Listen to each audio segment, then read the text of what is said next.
अस्सलाम वालेकुम व्यूअर्स, उम्मीद करती हूँ सब खैरियत से होंगे। आपको अपने चैनल में सीना में वेलकम कहती हूँ।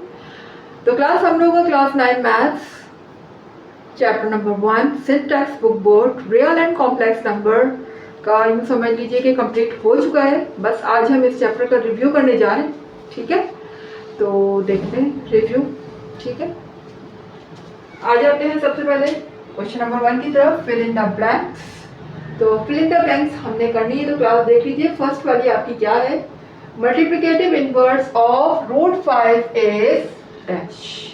मल्टीप्लिकेटिव इनवर्स ये हमारी जो है रियल नंबर की प्रॉपर्टी है, जिसमें मैंने आपको एडिटिव इनवर्स, मल्टीप्लिकेटिव इनवर्स सब समझाए हैं। और जिन लोगों ने मेरी वो वीडियो नहीं देखी है रियल एंड कॉम्प्लेक्स नंबर, जिसमें चैप्टर 1 है और इसमें मैंने सारी प्रॉपर्टीज के बारे में बताया है कि रियल नंबर की प्रॉपर्टीज क्या है, तो प्लीज काइंडली पहले वो वीडियो देखें, क्योंकि इसमें फिल इन द ब्लैंक्स सारी उस प्रॉपर्टी से रिलेटेड आ रही, ठीक है। तो उसमें मैंने आपको समझाया था कि मल्टीप्लिकेटिव इनवर्स ऑफ √5 क्या होता है। √5 अगर है तो इसका मल्टीप्लिकेटिव इनवर्स हमारा हो जाएगा 1/√5। यानी इसका मतलब है कि जो भी जिसका भी मल्टीप्लिकेटिव इनवर्स आपको करना है, तो दूसरे नंबर को आप 1 से क्या कर देंगे, उसी नंबर को आप 1 से डिवाइड कर देंगे, तो आपका मल्टीप्लिकेटिव इनवर्स आ जाएगा। ये दोनों एक दूसरे के क्या है, मल्टीप्लिकेटिव इनवर्स है। अगर मैं आपसे फर्स्ट करें ये कहती हूँ कि मुझे 1/√5 का मल्टीप्लिकेटिव इनवर्स बताएं, तो उसका मल्टीप्लिकेटिव इनवर्स ये होगा √5। और अगर इसका मल्टीप्लिकेटिव इनवर्स पूछो तो इसका 1/√5 हो जाएगा। यानी दोनों एक दूसरे की क्या है, मल्टीप्लिकेटिव इनवर्स। तो इसका मल्टीप्लिकेटिव इनवर्स क्या हो गया, 1/√5। 1/√5, ठीक है। ये इसका मल्टीप्लिकेटिव इनवर्स हो गया। अब आ जाते हैं अपनी नेक्स्ट बैंक की तरफ। तो देखिए यहाँ पर लिखा हुआ है Q union Q dash. Q union Q dash का क्या मतलब है, ये हमारा है रैशनल नंबर, इसको Q को हम रिप्रेजेंट करते हैं रैशनल नंबर, और Q डैश क्या है, इररेशनल नंबर। जब हम रैशनल और इररेशनल नंबर का यूनियन फाइंड कर लें, यानी उसमें रैशनल नंबर भी मौजूद हो और इररेशनल नंबर भी मौजूद हो, तो वो हमारा सेट कहलाता है सेट ऑफ रियल नंबर। क्या होगा ये, सेट ऑफ रियल नंबर।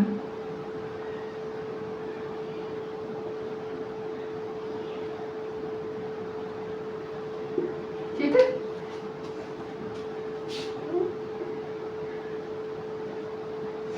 ये हो जाएगा हमारा सेट ऑफ रियल नंबर। अब नीचे आ जाइए, लिखा हुआ है the additive identity in real number is. ये भी एक प्रॉपर्टी है रियल नंबर की, जो कि आपको मैं पढ़ा चुकी हूँ कि एडिटिव आइडेंटिटी रियल नंबर की क्या होती है, 0, ठीक है, 0 होती है। क्यों होती है 0, ये मैंने अपनी पुरानी वीडियो में बहुत अच्छे से एक्सप्लेन करा है। क्योंकि एडिटिव आइडेंटिटी का मतलब है कि अगर एक नंबर मेरा प्लस में है तो दूसरा नंबर माइनस में होगा। सेम वही नंबर, जरूरी नहीं कि 1 हो, कोई भी हो सकता है।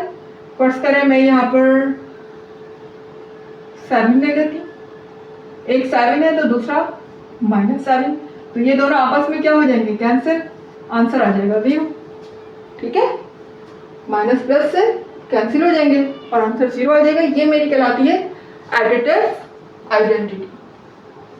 अब आ जाते हैं, देखिए ये लिखा हुआ है ब्रैकेट, इसमें मैंने ये भी एक प्रॉपर्टी है, इसके बारे में भी आपको पढ़ा चुकी हूँ, जिसमें पहले ब्रैकेट हमारी राइट हैंड साइड पे अप्लाई होती है और फिर लेफ्ट हैंड साइड पे, याद आ रही होगी प्रॉपर्टी। अब इसमें क्या करना है आपको, 5 + 6 + 7। देखिए ओवरऑल जो हमें नंबर नजर आ रहे हैं, नंबर वही रहेंगे, बस यहाँ पर जो नंबर मिसिंग है आप वो पुट कर दें। देखिए 5 + 6 यहाँ लिखा हुआ है, तो मिस कौन सा नंबर है, 7, तो मेरा यहाँ पर आ जाएगा 7।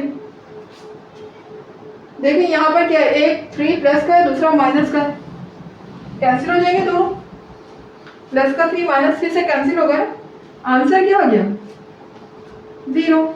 इसका मतलब मेरी आइडेंटिव, ये भी क्या है, एडिटिव आइडेंटिटी है, जिसमें एक प्लस का है और एक माइनस का है, तो ये दोनों हो गए कैंसिल, आंसर मेरा आ गया 0।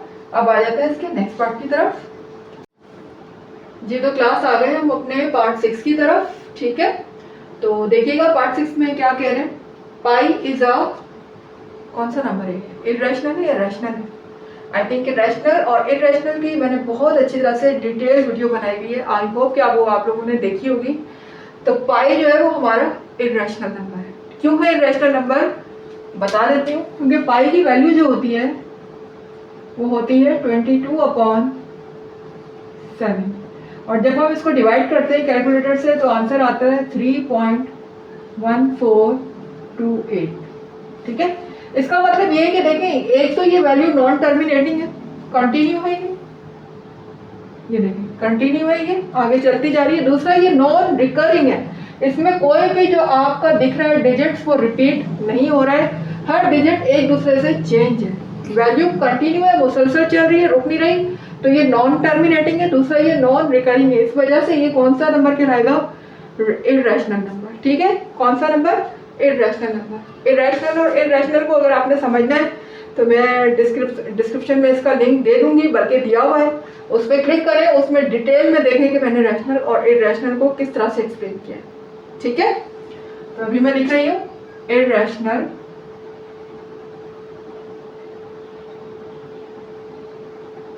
नंबर। ठीक है, आगे नंबर लिखा। फिर देखिए यहाँ पर 22/7 इज अ, ये भी इरेशनल नंबर है। बात तो एक ही, आप 22/7 को डिवाइड करेंगे तब भी आंसर आपका इरेशनल भी आएगा, ये वही चीज है सेम, बस यहाँ पर पाई यूज कर दिया, यहाँ पर 22/7 यूज कर दिया, तो ये भी मेरा क्या होगा, इरेशनल।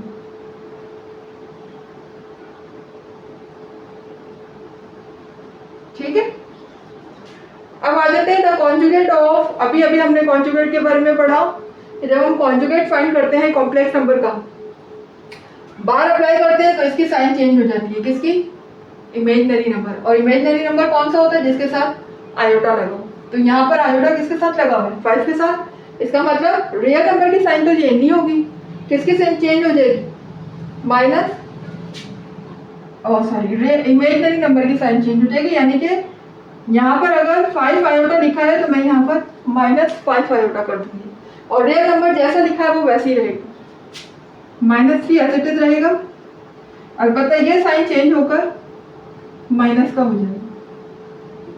ठीक है, यहाँ पर लिखा हुआ है 2i3 minus iota bracket, real part क्या है, तो रियल पार्ट निकालने के लिए हमें इसको सॉल्व करना पड़ेगा। कर देते हैं सॉल्व। देखिए 2 आयोटा लिखा हुआ है, ब्रैकेट में लिखा हुआ है 3 माइनस आयोटा, तो पहले मैं इसको अंदर मल्टीप्लाई कर देती हूँ। तो मल्टीप्लाई करूंगी तो क्या हो जाएगा, 2 3 जा 6 आयोटा, फिर 2 1 जा 2, माइनस प्लस माइनस, और आयोटा से आयोटा मल्टीप्लाई होगा तो क्या हो जाएगा, आयोटा स्क्वायर। ठीक है, अब देखिए यहाँ पर ये भी आयोटा है, ये भी आयोटा है। अगर मैं यहाँ पर आयोटा स्क्वायर की जगह वैल्यू रख दूं, आयोटा स्क्वायर किसके इक्वल होता है, ये बात तो आपको पता ही है, आयोटा स्क्वायर किसके इक्वल होता है, -1 के इक्वल होता है। ठीक है, यहाँ भी लिख रही हूँ मैं, देख लीजिए, आयोटा स्क्वायर इक्वल होता है -1 के। तो मैंने आयोटा स्क्वायर की जगह वैल्यू पुट करी -1, ये हो जाएगा 6 आयोटा, माइनस माइनस प्लस, और ये क्या हो जाएगा, 2 1 जा 2। अब मुझे पता है रियल पार्ट कौन सा होगा इसमें, जाहिर है जिसके साथ आयोटा नहीं, जिसके साथ आयोटा लगा हुआ है वो कौन सा नंबर है, इमेजिनरी है, और जिसके साथ आयोटा नहीं है वो कौन सा पार्ट है, रियल पार्ट। तो रियल पार्ट यहाँ पर क्या होगा, 2, आंसर आ जाएगा आपका 2। ठीक है, अब देखिए यहाँ पर लिखा हुआ है the product of 2 complex number. ये सारे फॉर्मूले मैंने बोर्ड पर आपको लिखे थे और कहा था कि इनको अच्छी तरह से याद कर लीजिएगा। उसमें एक फॉर्मूला मेरा प्रोडक्ट का लिखा। देखिए प्रोडक्ट का मतलब होता है मल्टीप्लाई, जिसमें 2 कॉम्प्लेक्स नंबर अगर मल्टीप्लाई होते हैं तो वो किसके इक्वल होते हैं, ये आपको बताना है। तो वो इक्वल होते हैं AC माइनस BD, ठीक है, फिर कॉमा, उसके बाद AD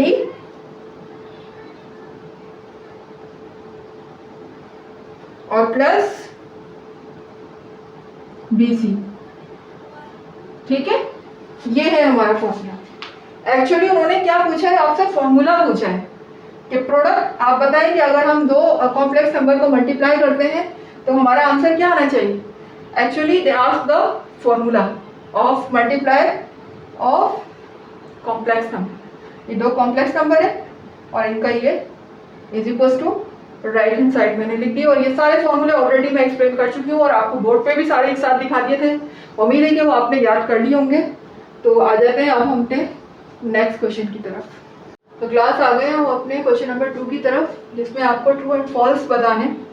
तो लिखा हुआ read the following sentences and encircle T for true and F for false. ठीक है, यानी कि अगर हमारा स्टेटमेंट सही है तो हम उसकी जगह पे ट्रू लिखेंगे और अगर रॉन्ग है तो हम फॉल्स लिखेंगे। ठीक है, तो देखिए यहाँ पे लिखा हुआ है R. R mean real number. Real number is closed under multiplication. इसका मतलब क्या हुआ, इज क्लोज्ड अंडर मल्टीप्लिकेशन। इसका मतलब ये हुआ कि अगर एक रियल नंबर दूसरे रियल नंबर से मल्टीप्लाई होता है तो हमारा आंसर क्या रियल में ही आएगा। अगर हमारा आंसर रियल में ही आता है तो इसका मतलब ये स्टेटमेंट सही है। अगर रियल नंबर में कोई भी ले सकती हूँ, और आपको पता है कि रियल नंबर बहुत सारे होते हैं, इनकी तादाद इतनी ज़्यादा है कि हम काउंट ही नहीं कर सकते। होल नंबर, फ्रैक्शन, डेसिमल, जितने भी दुनिया में माइनस प्लस जो भी नंबर है वो सब के सब क्या है, रियल नंबर है। फॉर एग्जाम्पल मैं कोई भी दो रियल नंबर ले लेती हूँ, उसमें एक 2 ले लेती हूँ, एक 3 ले लेती हूँ। ठीक है, जब मैं 2 और 3 को मल्टीप्लाई करती हूँ तो 2 3 6 हो जाता है। देखिए ये 2 और 3 भी क्या थे, रियल नंबर थे, और इनका आंसर जो मेरे पास आया वो भी क्या है, रियल नंबर है। तो इसका मतलब ये है कि आर जो है वो क्लोज होता है मल्टीप्लिकेशन में। ये बिल्कुल राइट स्टेटमेंट है। इसके आगे लिख दीजिएगा ट्रू। फिर नीचे लिखा हुआ है if x is less than y, ठीक है, and y is less than z। तो अगर ये जो है y से छोटा है और y जो है वो z से छोटा है तो इसका मतलब x जो है वो z से भी छोटा होगा। बिल्कुल सही है। ये प्रॉपर्टी के बारे में भी आपको मैं बहुत अच्छी तरह एक्सप्लेन कर चुकी हूँ। ये भी एक प्रॉपर्टी है। जाहिर है कि जब x y से छोटा और y से छोटा है तो कॉमन सेंस की बात है कि x z से भी छोटा होगा। ठीक है, तो ये स्टेटमेंट भी मेरा क्या है, true. Next part, x y z belongs to r। r for real number. तीनों किससे बिलोंग करते हैं, रियल नंबर से। आगे लिखा हुआ है अगर x इस ब्रैकेट से मल्टीप्लाई हो तो क्या x y होगा, फिर माइनस x z हो गया। क्या ये स्टेटमेंट सही है? जाहिर है x पहले y से मल्टीप्लाई होगा और फिर माइनस की साइन और फिर x z से मल्टीप्लाई होगा, तो ये स्टेटमेंट भी बिल्कुल सही है। इसके आगे भी लिख दीजिएगा ट्रू। ठीक है, the product of every two imaginary number is real. Product मतलब मल्टीप्लाई। अगर मैं यहाँ पर दो इमेजिनरी नंबर को मल्टीप्लाई करती हूँ तो मेरा आंसर रियल में आएगा। देख लेते हैं, दो इमेजिनरी नंबर ले लेते हैं अपनी तरफ से। फर्स्ट करें, मैंने एक 5 आयोटा ले लिया। आयोटा मतलब इमेजिनरी नंबर। दूसरा इमेजिनरी नंबर मैंने 2 आयोटा ले लिया। ठीक है ना, जिसके साथ भी हम आयोटा लगा दें वो क्या बन जाता है, इमेजिनरी नंबर। तो ये क्या हो जाएगा, 5 2 10। और आयोटा जब आयोटा से मल्टीप्लाई होगा तो क्या होगा, आयोटा स्क्वायर। और यहाँ पर अगर मैं आयोटा स्क्वायर की वैल्यू रख दूं, आयोटा स्क्वायर सबको पता है, बार बार बता रही हूँ, आयोटा स्क्वायर किसके इक्वल है, -1 के। किसके इक्वल है, -1 के। तो अगर मैं आयोटा स्क्वायर की जगह पे यहाँ पर रख दूं -1, तो ये किसके इक्वल हो जाएगा, 10 1 10 और -10। तो ये -10 आ गया। यहाँ से आयोटा क्या हो गया, गायब हो गया, रिमूव हो गया आयोटा। इसका मतलब ये -10 किस में आ गया, रियल नंबर में आ गया ना, ये रियल पार्ट हो गया। तो ये स्टेटमेंट बिल्कुल सही कह रहे हैं कि अगर दो इमेजिनरी नंबर को हमने मल्टीप्लाई किया तो हमारा आंसर आयोटा के बगैर हो गया, यानी उसमें से आयोटा रिमूव हो गया तो वो क्या बन गया, रियल नंबर बन गया। तो ये स्टेटमेंट भी आपका बिल्कुल राइट है। यहाँ भी ट्रू लिखते हैं। आगे कह रहे हैं the sum of two real number is a real number. बिल्कुल, अगर हम दो रियल नंबर को प्लस करें तो आंसर भी रियल नंबर में ही आएगा। बिल्कुल आएगा, रियल नंबर कोई भी ले लें आप। मैंने एक 4 ले लिया रियल नंबर, एक 5 ले लिया। अब इन दोनों रियल नंबर को अगर मैं प्लस करती हूँ तो आंसर आता है 9। तो देख लेना, ये भी रियल था, ये भी रियल था, दोनों को प्लस करने के बाद जो आंसर आया वो भी रियल है। तो ये स्टेटमेंट भी सही हो गया। The sum of two real number is a real number. Sum का मतलब प्लस करना होता है। ठीक है, प्रोडक्ट का मतलब मल्टीप्लाई और सम का मतलब प्लस, तो यहाँ मैंने प्लस किया था और जहाँ प्रोडक्ट का जिक्र था वहाँ मैंने मल्टीप्लाई किया। इस बात को याद रखिएगा। तो ये वाला स्टेटमेंट भी हमारा क्या हो गया, ट्रू। तो आ जाते हैं हम अपने नेक्स्ट क्वेश्चन की तरफ। तो आ गए क्लास अपने क्वेश्चन नंबर 3 की तरफ। तो यहाँ देखिए क्या लिखा हुआ है, टेक द करेक्ट आंसर। अब आपको ऑप्शन दिए हुए हैं, 4 ऑप्शन है, इन चारों ऑप्शन में से कोई एक ऑप्शन राइट है, करेक्ट है, उसी पर आपने टिक लगाना है, ये वाला टिक, ठीक है। देखिए पहला लिखा हुआ है the additive inverse of √5 is. Additive inverse यानी आपको पता है कि एडिटिव इनवर्स क्या होता है कि वो नंबर, कोई भी हम नंबर पॉजिटिव ले लेते हैं, उसका उसी नंबर को अगर हम माइनस में कर दें तो उसका एडिटिव इनवर्स है। जैसे अगर मैं 4 लेती हूँ तो इसका एडिटिव इनवर्स -4 हो जाएगा, या अगर मैं -3 लेती हूँ तो इसका एडिटिव इनवर्स +3 हो जाएगा, ठीक है। क्या चेंज हो रहा है, सिर्फ साइन चेंज हो रहा है, नंबर चेंज नहीं हो रहा। एडिटिव इनवर्स की बात हो तो इसका मतलब हम उसका अपोजिट साइन लेंगे। तो यहाँ पर देखिए आपका √5 दिया हुआ है, तो इसका अपोजिट साइन डायरेक्ट क्या हो जाएगा, -√5। तो हमारा ये वाला ऑप्शन राइट होगा, ऑप्शन ए, ठीक है। सेकंड पर आइए, लिखा हुआ है 5 iota multiply by 2 iota, dot का मतलब मल्टीप्लाई। तो ये अगर हम इन दोनों को मल्टीप्लाई करते हैं तो इन दोनों में, इन चारों में से कौन सा ऑप्शन राइट होगा, तो करके देख लेते हैं मल्टीप्लाई। 5 आयोटो का जब मैं मल्टीप्लाई करती हूँ 3 आयोटा से, सॉरी 2 आयोटा है, बल्कि -2 आयोटा, ठीक है। तो देखिए ये हो जाएगा 5 2 से 10 और plus minus minus plus minus minus, और आयोटा जब आयोटा से स्क्वायर मल्टीप्लाई होगा तो आयोटा स्क्वायर हो जाएगा। तो आयोटा स्क्वायर की वैल्यू क्या आएगी, पता है ना, आयोटा स्क्वायर किसके इक्वल होता है, -1 के। आयोटा स्क्वायर किसके इक्वल है, -1 के। तो मैं ये आयोटा स्क्वायर की वैल्यू रख दूंगी -1, तो ये माइनस माइनस क्या हो जाएगा, प्लस, माइनस माइनस प्लस, और 10 1 जा 10। तो इसका ऑप्शन जो है वो 10 है। ये देखें option B is the right answer, आप यहाँ लिख सकते हैं, ठीक है। आ जाते हैं अपने थर्ड पार्ट की तरफ। देखिए यहाँ पर लिखा हुआ है 3 मल्टीप्लाई बाय, ब्रैकेट के अंदर लिखा हुआ है 5 + 7 इज इक्वल टू, अच्छा यहाँ पर 3.5 नहीं है, इसका मतलब क्या, इसका मतलब है 3 मल्टीप्लाई बाय 5, 3 जो है वो 5 से मल्टीप्लाई हो रहा है, ठीक है। इसी तरह फिर बीच में प्लस का साइन है और फिर 3 मल्टीप्लाई किससे हो रहा है, 7 से। तो ये हमारी प्रॉपर्टी है, मैंने करवाई थी आपको रियल नंबर की प्रॉपर्टी में। तो अगर ऐसा हो कि अगर बाहर कोई नंबर लिखा हो और ब्रैकेट में इस तरह 1 बाय 1 मल्टीप्लाई हो रहा हो, पहले फर्स्ट नंबर से और फिर सेकंड नंबर से, तो ये प्रॉपर्टी हमारी कहलाती है डिस्ट्रीब्यूटिव प्रॉपर्टी। कौन सी प्रॉपर्टी, डिस्ट्रीब्यूटिव। अब यहाँ देखिएगा under root square root -1 multiply by square root -1, दोनों रूट के अंदर है, दोनों मल्टीप्लाई हो सकते हैं ना। फॉर एग्जाम्पल अगर मैं इस वाले स्क्वायर रूट -2 को मल्टीप्लाई बाय इस वाले स्क्वायर रूट -2 से मल्टीप्लाई करती हूँ, तो दोनों को मैं साथ लिख सकती हूँ इस तरह, -2 मल्टीप्लाई बाय -2। अब क्या होगा, रूट के अंदर इनका पेयर बन गया। आपको पता है जब रूट के अंदर पेयर बन जाता है तो वो क्या होता है, रूट से बाहर आ जाता है। रूट से बाहर आएगा तो वो क्या हो जाएगा, सिंगल हो जाएगा, यानी कि क्या हो जाएगा, -2, ठीक है। रूट के अंदर इनका पेयर बना और पेयर जब रूट से बाहर आया तो वो सिंगल हो गया, ठीक है। सिंगल हो गया तो वो सिर्फ -2 हो गया, ठीक है। तो हमारा राइट ऑप्शन कौन सा होगा, ये वाला ऑप्शन बी। यहाँ पर भी आप लिख सकते हैं -2, ठीक है क्लास। तो ये हमारी आज की क्लास यहाँ पर कंप्लीट हुई, सारे ऑप्शन आपको बता दिए गए। तो उम्मीद है कि आपको कॉन्सेप्ट क्लियर हो गए होंगे। आज आपका यहाँ पर चैप्टर 1 जो है वो पूरा कंप्लीट हो चुका है क्लास, और ये इम्प्रूव हालत में आप लोगों के सामने लाया गया है। उम्मीद करती हूँ कि ये वीडियोस पहले की वीडियोस के मुकाबले में बहुत बेहतर होंगी, आपके लिए बहुत बेहतर साबित होंगी, जिनसे आप बेहतर तौर पर सीख सकते हैं और पढ़ सकते हैं, ठीक है। तो अगर मेरी ये वीडियोस तमाम चैप्टर 1 की वीडियोस आपको अच्छी लगी हों, सारे कॉन्सेप्ट क्लियर किए हों और आपकी नॉलेज में पहले के मुकाबले में बहुत ज़्यादा इजाफा हुआ हो और कॉन्सेप्ट भी बहुत अच्छे से क्लियर हुए हो, तो मेरी वीडियो को लाइक ज़रूर कीजिएगा। चैनल को सब्सक्राइब करके बेल आइकन को भी प्रेस कीजिएगा, ऑल पे क्लिक करेंगे तो आपको मेरी वीडियो सबसे पहले देखने को मिलेगी। इसके अलावा मेरी जो वीडियोस हैं उसको ज़्यादा से ज़्यादा लोगों में शेयर किया करें, इससे दूसरे लोगों की नॉलेज में भी इजाफा होता है। ठीक है, तो मिलते हैं इंशाल्लाह नेक्स्ट क्लास में नए चैप्टर के साथ। जब तक के लिए अल्लाह हाफिज़।